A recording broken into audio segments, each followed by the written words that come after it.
Bonjour et bienvenue sur La Buvette. C'est le podcast qui fait du bien et c'est le podcast où l'on parle de vous. Je m'appelle Margot Bussière, je suis coach de vie humaniste et à travers ce podcast, je vous accompagne vers un mieux-être, un mieux-vivre, un épanouissement intérieur ainsi qu'un éveil de votre conscience et pourquoi pas de votre spiritualité. Je vous remercie d'être là aujourd'hui et je vous souhaite une excellente écoute.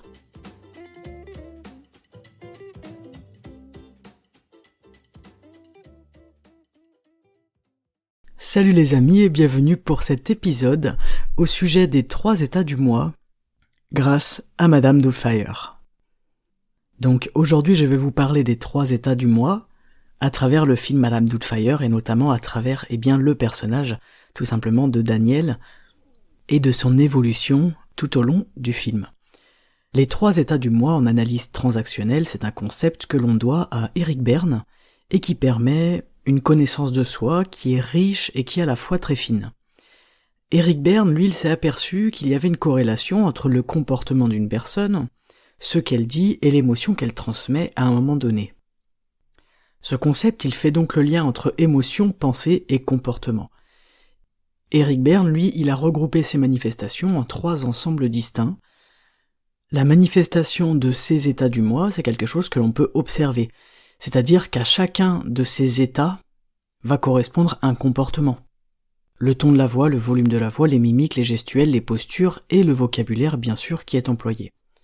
Alors je précise qu'il n'y a pas de bon ou de mauvais état du moi. Ils ont tous une fonction différente qui est essentielle et bien sûr qui vont être complémentaires les unes avec les autres. On a l'état de parent qui peut être nourricier ou normatif, mais on va pas s'attarder là-dessus. Fonction de protection, transmission de valeurs, fonction de permission et d'encouragement. On va avoir l'état d'enfant qui peut être rebelle, soumis ou libre, qui peut avoir les fonctions d'opposition, des fonctions d'adaptation à l'environnement et des fonctions d'expression de besoins et des émotions de base. Et on a ensuite l'état d'adulte, qui va être quelque chose de plus neutre. On appelle ça une fonction d'exploration de l'environnement. Je vais vous expliquer, vous allez comprendre à travers l'histoire de Madame Doubtfire et à travers les personnages, ce qu'il en est vraiment. J'ai choisi de vous parler de ça justement à travers un film, parce que si j'avais fait un podcast en expliquant qu'est-ce que c'est les 3 états du moi, je vous aurais certainement perdu et ça ne vous aurait peut-être tout simplement pas intéressé. Donc selon Berne, en fait, la structure de la personnalité, elle se compose, quel que soit notre âge, des 3 états du moi. C'est donc intéressant de se pencher sur cette notion qui nous permet de voir comment, à chaque instant de notre vie, est-ce qu'on aborde la réalité. À travers quel prisme est-ce qu'on la voit cette réalité, celui du parent, de l'enfant ou de l'adulte? Et donc dans cette logique, je vous parle de l'évolution du personnage de Madame Doubtfire à travers ces 3 états du moi. Je précise que si vous n'avez jamais regardé le film, il est grand temps d'y remédier. Au départ, dans cette histoire, Daniel, il est totalement dans la position d'enfant, même face à sa femme. C'est d'ailleurs ce qui l'insupporte, et elle, du coup, elle va devoir se placer en tant que parent face à ses enfants, mais aussi finalement face à son mari. Lui, il est absolument irresponsable, il fait que des bêtises, il organise une fête, etc. Et en fait, il n'y a pas de relation adulte-adulte entre les deux adultes, les 2 parents, et ça semble poser problème à Miranda, l'épouse, et la preuve, elle le quitte. La première image du film, c'est celle d'un dessin animé. On est immédiatement plongé dans le monde de l'enfant, et non pas dans celui de l'adulte. On entend le protagoniste, Daniel, qui chante et qui double un petit oiseau dans une cage. Je ne vais pas me lancer dans l'analyse de cette scène, mais ça reste très intéressant. Et on découvre un homme que l'on sait être un adulte, mais qui a l'air de s'éclater comme un gamin. Il fait des grimaces, il fait des voix exagérées, il a des accents rigolos, des imitations, bref. C'est tout ce qu'on fait quand on s'amuse et quand on fait le pitre quand on est enfant. À côté, en contraste, on a un personnage qui gère le son, sans doute, qui fume, qui a une grosse barbe, qui a l'air d'ailleurs barbant et barbé, et qui le regarde d'un air un peu désabusé, l'archétype même de l'adulte blasé et blasant. Le contraste, dans cette première scène, est assez frappant. Quand Daniel, donc le futur Madame Doubtfire, commence à faire n'importe quoi au micro en s'amusant, ce même monsieur, il coupe l'enregistrement, il se tourne vers lui et lui demande « À quoi tu joues ?» Et en fait, il s'agit exactement de ça. Notre protagoniste, à cet instant-là, il est en train de jouer. Il s'amuse, c'est un enfant. D'ailleurs, son métier, c'est sans doute un rêve de gosse, de faire des doublages, des dessins animés, Ils nous ont vraiment dépeint un personnage qui est coincé dans l'enfance, sans doute effrayé par les responsabilités du monde adulte, c'est fort probable. Cependant, là où c'est intéressant, c'est que dès le début, il nous montre qu'il a cet état de parent en lui, et donc, par conséquent, que sa cause n'est pas perdue et qu'il y aura une évolution au cours du film. C'est quand il explique à son collègue que montrer des images d'un oiseau qui fume à des enfants, ce n'est pas une super idée, et que c'est, je cite, immoral. On comprend donc déjà, avec cette courte introduction, que les 3 états du moi sont tous présents en nous, qu'on le veuille ou non. Nous sommes à la fois un enfant, un parent et un adulte. Et c'est à nous d'en comprendre le fonctionnement, d'en comprendre les enjeux, et de comprendre l'intérêt de ces 3 états intérieurs. En tout cas, dans le film Madame Doubtfire, c'est vraiment bluffant de voir l'évolution du personnage quand on regarde sous cette forme des 3 états du moi, et on dirait presque que c'est fait exprès. Ce qui est intéressant en introduction, c'est déjà de ne pas rester bloqué dans un statut. Ce n'est pas ça le but, il n'y a pas un bon statut et 2 mauvais statuts. Il faut déjà avoir conscience que ces 3 états du moi, on les a à l'intérieur de nous et qu'on peut jongler avec. Selon les situations, parfois l'état d'enfant va être utile, parfois celui du parent va être utile, ou parfois celui de l'adulte. Tout l'enjeu, c'est comment est-ce qu'on se place les uns par rapport aux autres dans toutes nos relations, et quel placement on choisit. Et bien sûr, est-ce qu'on en a déjà conscience? C'est le plus important. Dans le film, Daniel, il est obligé de changer d'identité pour pouvoir expérimenter un autre rôle, et du coup, lui-même évoluer par rapport à la figure qu'il est et qu'il a lui-même. Il devient parent grâce à son costume, et en fait il endosse un déguisement qui va lui permettre d'accéder à quelque chose qu'il avait déjà en lui. Parce que du coup il arrive à être comme ça. Mais il ne pensait peut-être pas forcément que c'était présent déjà en lui. Ça montre bien comment si on change de déguisement, si on change notre masque, si on change quelque chose à l'intérieur de nous, c'est bien un rôle que l'on s'attribue, qu'on choisit de s'attribuer ou non. Il y a quelques jours, lorsque je préparais ce podcast, Louise, elle m'a parlé des hommes et des femmes qui, après une séparation, vont changer quelque chose physiquement chez eux, coupe de cheveux, la barbe, etc. Et elle a soulevé un point intéressant, c'est que c'est une façon aussi de matérialiser un changement pour pouvoir changer de rôle. En fait, nous ne sommes plus la compagne ou le compagnon d'un tel, nous sommes quelqu'un d'autre aujourd'hui. Et donc dans cette notion de déguisement, d'endosser un déguisement, ça va nous permettre de changer le rôle que l'on adopte, sachant que tout ce qui est là était déjà présent. Au tout début, on le voit bien, c'est un enfant, c'est un gamin, et il ne s'est certainement pas défini avec ce rôle-là, avec le rôle d'adulte, ou même le rôle de parent. Au début du film en tout cas. Quand il va chercher ses enfants à l'école, par exemple, on remarque que sa fille, qui est l'aînée, elle est plus dans le positionnement du parent que lui. Lui, il propose d'organiser une fête pour son fils, mais la grande sœur, elle dit non, pas de fête, maman a dit non à cause de tes mauvaises notes. Et là, on est typiquement dans l'état de parent, et en fait, la jeune fille, elle se sent presque obligée d'endosser ce rôle-là, puisque celui qui devrait le faire, son père, il est à cet instant dans le rôle d'enfant. Il n'y a personne entre ces 4 personnages qui a un rôle de parent ou d'adulte, donc peut-être par manque de sécurité, par désir de suivre les règles, de faire ce qui lui semble juste et ce qu'il faut, cette gamine, elle va quitter son rôle d'enfant pour prendre le rôle de parent. Alors évidemment, Daniel, le père, il prend une voix de dessin animé à ce moment-là et il insinue que la maman n'est pas forcée d'être au courant. Donc ça, c'est un mauvais point pour l'état adulte et pour l'état parent. Là, il choisit de se positionner en enfant vis-à-vis de sa femme aussi. Et c'est ça qui va engendrer les problèmes ensuite à venir et le divorce, etc. Il est dans l'état d'enfant rebelle, forçant Miranda, sa femme, à se placer dans le rôle du parent vis-à-vis de ses enfants, mais aussi vis-à-vis de lui-même. D'ailleurs, lorsque l'on voit Miranda pour la première fois, elle est présentée dans le cadre du travail, c'est le parfait opposé de Daniel, nous découvrons un personnage qui est très sérieux, en costume, qui se tient debout lors d'une réunion, qui a la parole, avec des autres personnes assises autour d'elle, qui la regardent, qui l'écoutent. Elle nous est déjà montrée, inconsciemment et indirectement, comme celle qui est en charge, celle que l'on écoute, celle qui prend les décisions, celle qui donne les instructions et qui endosse le rôle de parent. Alors, à la fin du film, c'est génial puisqu'on les voit adulte face à adulte. Elle quitte son rôle de parent par rapport à lui, et elle peut le faire parce que lui, il quitte son rôle d'enfant par rapport à elle. Elle a enfin un adulte qui sait être un parent envers ses enfants, dans la gestion de la maison, des tâches, des devoirs, de la nourriture, qui sait être enfant quand il s'agit de jouer avec les siens, et qui sait être adulte, à égalité avec son épouse, qui peut reprendre son statut d'adulte et de femme, et non plus seulement de maman. Ce qui est intéressant dans les 3 états du moi, c'est que selon comment on se place dans ces états-là, ça va impacter l'autre. Lorsque Daniel il décide de se placer en adulte, ou qu'il se l'autorise peut-être, cela permet à sa femme de se placer en tant qu'adulte et de quitter ce rôle de parent qu'elle endossait du matin au soir auprès de tout le monde. Elle peut ainsi se permettre, elle aussi, d'être dans le rôle d'enfant ponctuellement pour s'amuser et libérer sa part d'enfant rebelle, d'enfant libre. Dès qu'on se place en tant qu'enfant, on s'autorise à agir et à réagir comme un enfant. C'est un choix, qu'il soit conscient ou non, de notre part. Et personne d'autre que nous, en fait, n'en est responsable. Dans le film, lorsque Daniel il quitte le studio, au début, son collègue lui dit « Réfléchis bien à ce que tu fais, il y en a marre de tes caprices de diva ». Et cette notion de caprice, elle est vraiment reliée à l'état d'enfant. On peut demander de l'aide en tant qu'adulte, dans notre état adulte, et ça ne veut pas nécessairement dire qu'on est dans le rôle d'enfant. On sera dans un rôle d'enfant, par exemple, quand on aura des comportements, ou que l'on posera des actions du type, caprice, bouderie, des actions, des réactions colériques, des sentiments d'injustice, mais aussi dans la soumission par rapport à l'autre, ou par rapport à une autorité.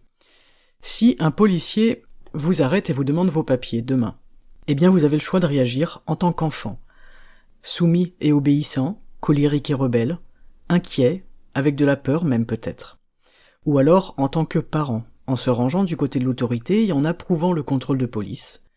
Ou encore en tant qu'adulte, tout simplement en tendant vos papiers sans poser de questions particulières, en restant observateur, sans angoisse, sans inquiétude, en étant neutre en fait et en gardant un esprit critique et en pouvant demander la raison du contrôle par exemple. Ce sont 3 réactions différentes qui sont, du coup, à travers cette analyse transactionnelle, régies par les 3 états du moi différents. Lorsque Miranda elle rentre du travail, suite à l'appel des nuisances sonores, elle découvre la fête d'anniversaire organisée par son mari. Elle découvre les animaux devant la maison, la musique qui hurle, bref c'est le chaos total. À ce moment-là, elle croise un policier. Et comment est-ce qu'elle se positionne face à lui ? Elle ne se positionne pas comme un enfant, c'est-à-dire qu'elle n'a pas peur, elle ne se sent pas soumise, elle n'essaye pas de négocier. À l'inverse, elle reconnaît les faits, elle indique qu'elle va s'en occuper elle-même.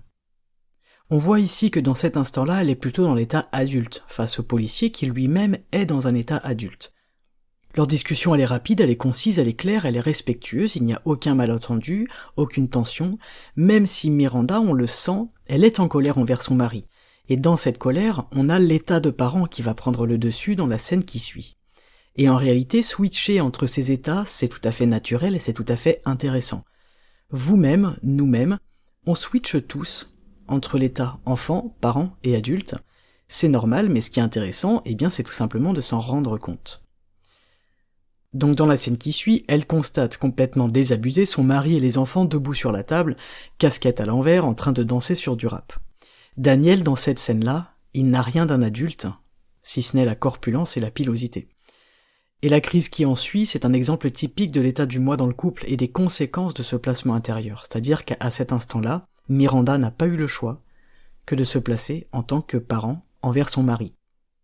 Alors, je dis qu'elle n'a pas le choix, en réalité elle a le choix, mais dans son conditionnement à elle, dans le conditionnement de la société, elle n'a pas eu le choix puisqu'il fallait bien qu'il y ait un adulte qui vienne gérer la situation, s'occuper de la situation et régler le problème étant donné qu'il y avait problème à la base, car il y avait la police dehors. Bref, en couple, on a tendance à adopter un rôle parent et un rôle enfant. Si, par exemple, vous vous occupez de l'administratif de votre conjoint ou de votre conjointe, vous vous placez en tant que parent et il ou elle se place en tant qu'enfant. Par contre, si vous décidez de le faire ensemble, car l'un a besoin d'aide, ce qui est tout à fait possible, vous vous placez tous les deux en tant qu'adultes. C'est un exemple qui marche bien parce que on est nombreux à avoir du mal à gérer l'administratif et le rôle d'enfant il nous va bien dans ces cas-là parce que quelqu'un s'en occupe à notre place et on n'a aucun effort à fournir et on est très content que quelqu'un s'occupe de nous et s'occupe de nos tâches. On aime que les autres s'occupent de nous et c'est normal, par exemple si vous rentrez du travail et que votre mari ou votre femme vous a préparé un repas et que vous n'avez plus qu'à mettre les pieds sous la table, si en plus c'est accompagné d'un tendre baiser sur le front, on reparlera du baiser sur le front d'ailleurs qui est typiquement un baiser de parent, protecteur et rassurant, là vous vous placez en tant qu'enfant et ça fait du bien. Et l'autre il se place en tant que parent nourricier, il vous nourrit, il s'occupe de vous. Et le rapport à la nourriture, il joue un rôle énorme dans ce positionnement adulte, parent et enfant. On connaît tous quelqu'un dans notre entourage qui est un parent nourricier ou qui se comporte en parent nourricier. C'est celui qui nourrit sa famille, ses amis en somme. Mais quand est-ce que cette personne-là, elle trouve le temps et l'occasion d'être dans son état d'enfant ? C'est toujours intéressant de se demander dans quel schéma on est dans l'instant et de voir lorsque l'on switch d'un état à un autre. Donc le but, c'est quoi ? Le but de ces 3 états du moi et d'en avoir conscience, eh bien c'est tout simplement d'apprendre à mieux se connaître, c'est déjà pas rien et c'est déjà important, et apprendre surtout à vivre avec les autres et à comprendre nos relations avec les autres, et le placement de chacun dans les relations.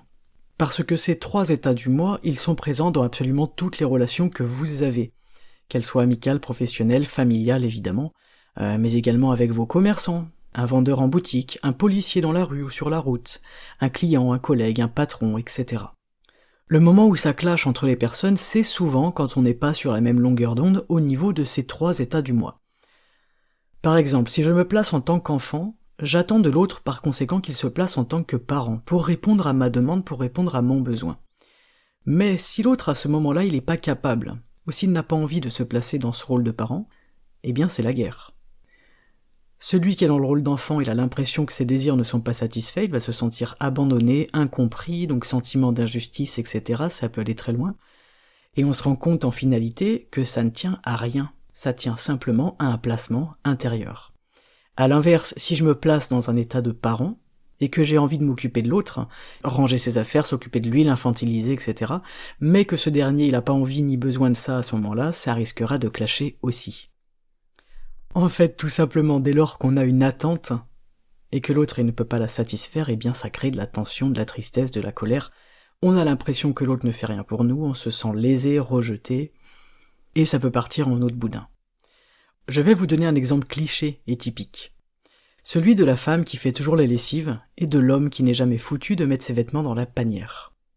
Si ça ne nous rappelle pas le parent et l'enfant à l'adolescence, alors je n'y comprends plus rien. Mais le pire, c'est que quand l'homme, pour rester dans le cliché, il en profite. Il profite du fait qu'on lui fasse à manger, qu'on lui fasse ses lessives, que ses chemises soient propres et repassées, il se complaît dans ce rôle d'enfant, et qu'un jour, à un moment donné, il va hurler « Non mais t'es pas ma mère !» C'est extrêmement drôle, parce qu'en fait, la personne se comporte en enfant et reproche ensuite à l'autre d'adopter le rôle du parent. Alors que l'autre en face, il a peut-être qu'une seule envie, c'est être face à un adulte pour pouvoir être lui aussi ou elle aussi adulte. Mais ne nous voilons pas la face non plus, on se trouve forcément un intérêt personnel à se comporter en tant que parent à un moment donné.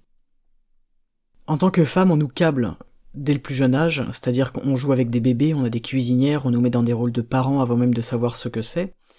Et c'est pour ça que j'utilise l'exemple cliché, mais ma foi typique, du couple hétérosexuel. Le garçon, il va avoir des jeux pour jouer, la fille, elle va avoir des jeux pour apprendre à s'occuper d'une maison, à cuisiner, à s'occuper d'un bébé et d'un potentiel mari. Donc c'est intéressant de voir aussi quel rôle est rattaché à quoi. Mais je referme cette parenthèse parce que je m'emballe un petit peu, j'en ai conscience. Mais les positionnements de l'homme et de la femme, ils sont toujours intéressants, bien qu'on comprenne que les 3 états du moi vont au-delà du sexe et du genre de la personne. Donc, on va dire que ce qu'il faut retenir, c'est que dès lors qu'on se place d'adulte face à adulte, il n'y a plus de problème. Alors à la fin de ce podcast, dans chacune de vos actions et interactions, vous pourrez vous demander « Tiens, dans quel schéma est-ce que je suis, là ?» Dans mon travail à l'internat, au contact des élèves par exemple, j'essaye au maximum d'être adulte face à adulte, même si par définition ils ne sont pas des adultes selon les termes de notre société bien sûr, mais cet état adulte, il est présent en eux. Il l'est en fait en nous depuis notre plus jeune âge, parce que c'est un état, ce n'est pas un statut. C'est important de bien faire la différence entre les deux. Alors on ne peut pas toujours être dans l'état adulte-adulte face à un enfant, face aux jeunes, et il y a plein de situations où par exemple je vais être obligé d'être dans l'état de parent, mais je peux décider de l'être ponctuellement. Se placer en tant qu'adulte, ça permet à l'autre en fait de se placer lui aussi en tant qu'adulte, et ça permet la responsabilité de soi et l'autonomie de soi. Et être autonome, ce n'est pas forcément sur l'aspect matériel, autonome dans les relations. Autonome dans le sens où on ne dépend plus de l'autre. Lorsqu'on est dans l'état adulte, on ne dépend plus de l'état de l'autre. Parce que ce qu'il est intéressant de préciser, c'est que le parent, dans l'état de parent, il dépend de l'enfant, et l'enfant dépend du parent. L'adulte, il ne dépend pas de l'autre, mais il sera forcément en interdépendance avec les autres adultes, dans l'entraide, dans le soutien, le partage, etc. On le sait, nous sommes des êtres en interdépendance et nous ne pouvons pas vivre seuls, déconnectés des autres. Être dans l'état d'adulte, ce n'est pas se déconnecter de l'autre, c'est ne pas alimenter le schéma de l'autre et se placer le plus justement possible envers soi, envers les autres et envers la vie. Ce qui est intéressant et qui va peut-être vous servir et vous plaire, c'est que si une personne, admettons votre boss, votre chef, essaye d'adopter le positionnement de parent à votre rencontre, pour vous soumettre par exemple à lui ou à elle, ce qui est très fréquent avec la notion d'autorité dans notre société, vous avez la possibilité d'adopter le positionnement intérieur d'adulte et donc de ne pas subir le positionnement de l'autre. N'oubliez pas que l'état de parent, il nécessite en face une réception en tant qu'état enfant. Si on se place en adulte, cela n'aura aucune prise. Pour étayer cette pensée par un exemple, je vais vous parler de la scène à la 19e minute du film où Daniel rencontre l'enquêtrice en charge de surveiller son cadre de vie et son activité professionnelle. On est dans le cliché total du personnage qui est droit, qui est rigoureux, qui manque cruellement d'humour et qui est dans l'inspection, dans le contrôle. Elle est vraiment dans le rôle du parent, cette personne. Elle lui a même pris un rendez-vous chez Pôle emploi, donc pour la version française. Le tableau est parfait. Comment est-ce que Daniel il se place face à ce rôle de parent, face à cette personne, dans son rôle de parent? Eh bien, inévitablement, il se place en enfant.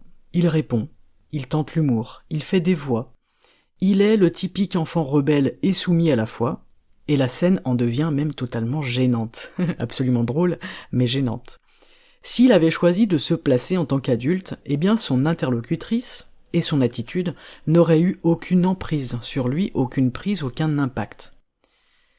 Finalement, avant de partir, il lui dit « Ce qui importe, c'est que je retrouve mes gosses au plus vite, je ferai ce que vous voudrez, je suis prêt à tout. » Donc là, en fait, il ne prend pas ses responsabilités. Il attend du parent en face de lui à lui dire ce qu'il doit faire, qui il doit être, comment il doit se comporter, quelles règles respecter pour avoir sa récompense. Il se soumet complètement à cette autorité qui a eu ce qu'il voulait, elle, c'était gérer un enfant en tant que parent. Cette scène, elle est courte, mais elle est extrêmement intéressante à ce niveau-là, au niveau des 3 états du moi. Donc vous l'aurez compris, ces 3 états du moi, c'est un véritable outil au quotidien. Ça permet vraiment de se défaire de pas mal de situations, en fait, et de tentatives aussi d'infantilisation, si tant est qu'on ait envie de s'en défaire, bien sûr. Dans le film, on constate bien ces 3 stades et l'évolution du personnage. On voit bien le rôle que l'on peut s'attribuer, et on voit bien aussi qu'il suffit de rien pour changer ce rôle. Je vous invite donc à regarder ce film ou à le re-regarder pour vous en rendre compte et vous rendre compte des enjeux et des impacts en fait que cela comprend, ces 3 états du moi. On constate aussi l'évolution du rôle de Miranda qui à la fin semble ne plus être bloquée uniquement dans le rôle de parent. Elle s'autorise un rôle d'enfant auprès de Madame Doubtfire en acceptant que quelqu'un s'occupe un petit peu d'elle, et elle s'autorise aussi le rôle d'adulte face à Daniel à la fin. Ce film, pour moi, il fonctionne aussi pour ça. La transformation du personnage de Daniel, elle est impressionnante. Et c'est vraiment ça aussi qu'on aime dans ce film-là. En tant que Madame Doubtfire, il est exemplaire, la maison elle est propre, elle est nickel, le repas est servi, il est aimable, les enfants sont heureux, il s'occupe de tout le monde et pas uniquement des enfants mais aussi de Miranda. Il s'occupe des autres en fait, et ça nous fait du bien de voir ce personnage qui prend son rôle d'adulte et qui s'en imprègne de la sorte. Il agit aussi en tant qu'adulte avec les enfants, et ça c'est assez agréable à remarquer en tant que spectateur, autant pour les enfants que pour les parents en fait. Les relations, elles sont pures, elles sont simples. Les enfants, ils l'aiment en ne sachant pas qu'il s'agit de leur père, et ils ont un comportement différent envers lui, parce qu'il n'a pas son rôle de papa-enfant.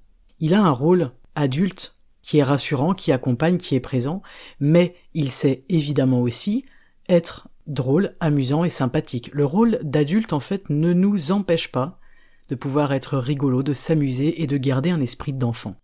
Il n'est pas un adulte barbant, il est un adulte qui sait jongler entre ces 3 états du moi, et qui sait les adapter pour que chacun se sente bien, et à sa juste place en sa compagnie. Et ça, je trouve ça vraiment formidable. Bon, au niveau de la société, c'est mal vu, puisqu'à la fin, quand il est démasqué, on demande une évaluation psy, etc., mais c'est pas le sujet. Moi, je trouve ce film vraiment génial. En tout cas, dans l'état adulte, on devient responsable de nos comportements.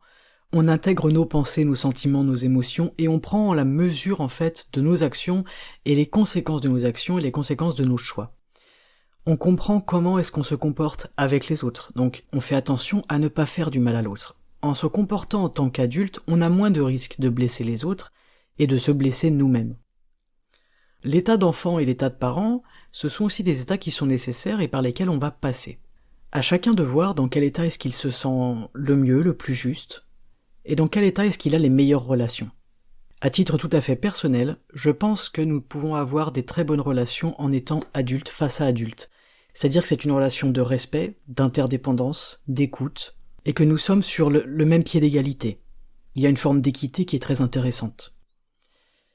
N'oubliez pas tout de même que l'on peut être adulte tout en gardant une part d'enfant, et ça c'est même vivement recommandé par la buvette. Voilà pour cette analyse, ce n'est que la mienne bien évidemment, et c'est la façon dont j'ai envie de regarder ce film que j'adore, et d'aborder les 3 états du moi au quotidien. J'espère que ça vous aura plu et que ça vous aura parlé, et peut-être même que ça vous aura éclairé sur ce concept de l'analyse transactionnelle des 3 états du moi. Si cet épisode il vous plaît, vous savez quoi faire, partagez-le. N'hésitez pas à me mettre des 5 étoiles sur Apple Podcast et Spotify, et pourquoi pas des petits commentaires et des pouces en l'air sur la chaîne YouTube. Je vous donne rendez-vous sur Instagram, comme d'habitude sous le nom Margot Bussière. Je vous souhaite un excellent samedi, prenez grand soin de vous, et à très bientôt sur la buvette. Ciao.